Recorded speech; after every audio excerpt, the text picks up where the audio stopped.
যাবি টাকা ঘুরতে যাবি? হ্যাঁ। টাকা লাগবো 10,000। আচ্ছা আব্বা তেন ভাই 6,000, আমার তেন ভাই 2,000, 8,000 আর 2,000 টাকা কইয়ে বইয়ে ম্যানেজ করে এলাম। কি করে ম্যানেজ করবি? হ্যাঁ কব ঘুরতে যাবো তাহলে তো 2,000 টাকা 3,000 টাকা দিবই। 2,000 টাকা দিবই?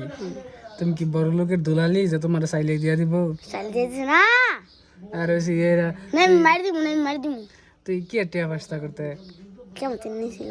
তুই টাকা তুই যে এই বয়সে তুই টাকা পাইলি কই? হ্যাঁ টাকা পাইলি কই কামাই করছস?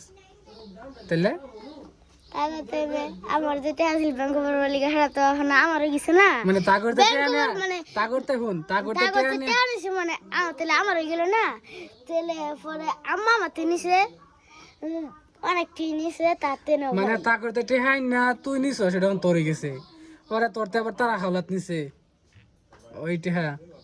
আচ্ছা তাহলে ম্যানেজ কর, তোর লয়ে যামুনি করবার। কবে? এই যামুনি একটু বড় পিচ্ছি বলা বললে তো কোনো যাওয়া যায় না। হ্যাঁ বুঝছি বুঝছি। তুই পিচ্ছি না তুই কি?